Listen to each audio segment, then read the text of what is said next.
Welcome to TNPSC லட்சிய விதைகள். நம்ம இந்த வீடியோவில் என்ன பார்க்க போகிறோம் அப்படின்னா, நம்ம டெய்லியுமே இம்பார்ட்டன்ட் சயின்ஸ் கொஸ்டின்ஸ் வந்து டாபிக் வைஸாக பார்த்துட்ருக்கோம். ஓகேங்களா? ஸோ ஒரு டாப்பிக்லேருந்து மினிமம் 30 கொஸ்டின்ஸ்லேருந்து ஒரு 50 கொஸ்டின்ஸ்குள்ளே பார்த்து அதுலேருந்தே மேக்ஸிமம் கொஸ்டின்ஸை நம்ம எப்படி கவர் பண்ணுறது அப்படின்ற மாதிரி 6ஆம் வகுப்புலேருந்து 10ஆம் வகுப்பில் இருக்க ஒவ்வொரு டாப்பிக்குமே அனலைஸ் பண்ணி சிலபஸ் வைஸாக டாபிக் வைஸாக கொடுத்துட்ருக்கோம். ஓகேங்களா?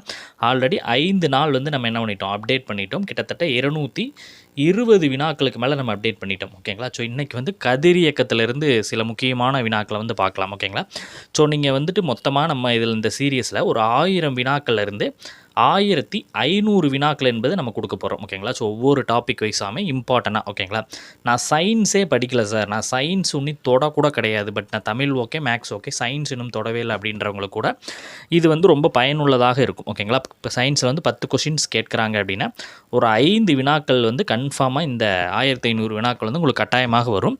மேக்ஸிமம் 8 வினாக்கள் வரைக்குமே கேட்பதற்கான வாய்ப்புகள் இருக்குது. ஓகேங்களா? ஸோ நீங்கள் இன்னும் வந்துட்டு சப்ஸ்கிரைப் பண்ணாமல் இருந்தீங்கன்னா சப்ஸ்கிரைப் பண்ணி வச்சுங்க, நண்பர்களுக்கு மிகுந்த அளவில் ஷேர் பண்ணுங்கள். ஓகேங்களா? ஸோ அதுதான் எங்களுக்கு மோட்டிவேஷனாக இன்னும் நன்றாக இருக்கும். ஒரு லைக் பண்ணிட்டு வீடியோவை ஸ்டார்ட் பண்ணுங்கள். ஓகேங்களா? ஸோ இன்றைக்கான டாபிக் நம்ம பார்க்கலாம். கதிரியக்கத்தை கண்டறிந்தவர் யார்? Henry Becquerel. நிறையா தடவை கேட்டிருக்கிறாங்க. கதிரியக்கத்தை கண்டறிந்தவர் யார்? ஹென்றி பெக்கரல் அவர்கள். ஓகேங்களா? இந்திய அணுக்கருவியலின் தந்தை யார்? ஹோமி பாபா. இதையும் கேட்டிருக்கிறாங்க. பாபா அணு ஆராய்ச்சி மையம் எங்கே இருக்குது? மும்பை. இதையுமே கேட்டிருக்கிறாங்க. ஓகேங்களா? ஓகே.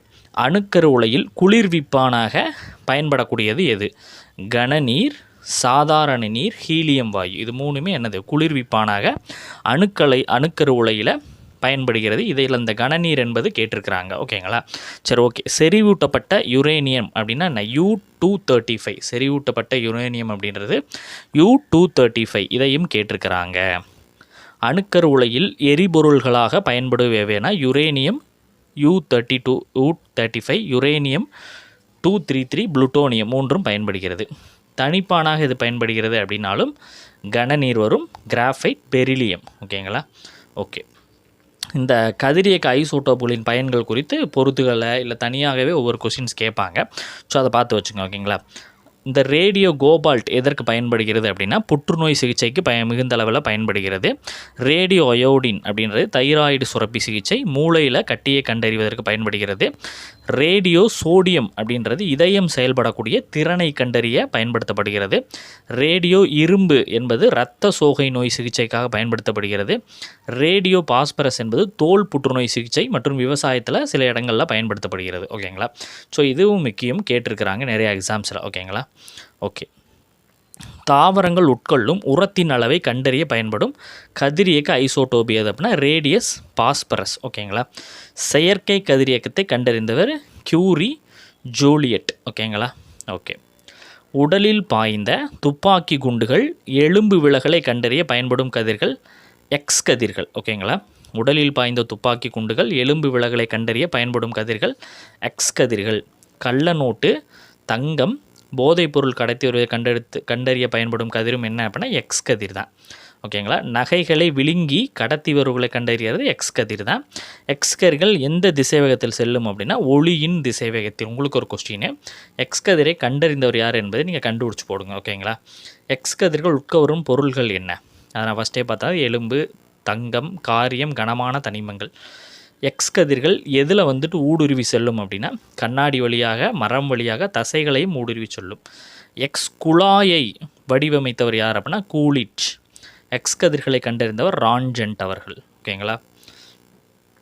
மின்காந்த அலைகள் எத்தகைய அலைகள் அப்படின்னா குறுக்கலை. மின்காந்த அலைகள் என்பது எத்தகைய அலை அப்படின்னா குறுக்கலைகள். மின்காந்த அலைகள் எத்தனை வகைப்படும் அப்படின்னா 7 வகைப்படும். மின்கலம் அதை வந்து கண்டறிந்தவர் லூயி கால்வானி. கேட்டிருக்காங்க பல எக்ஸாமில். மின்கலத்தை கண்டறிந்தவர் லூயி கால்வானி. கதிரியக்க பொருட்களை எதனுள் வைத்து பாதுகாப்பார்கள் பண்ண காரிய கலனில்.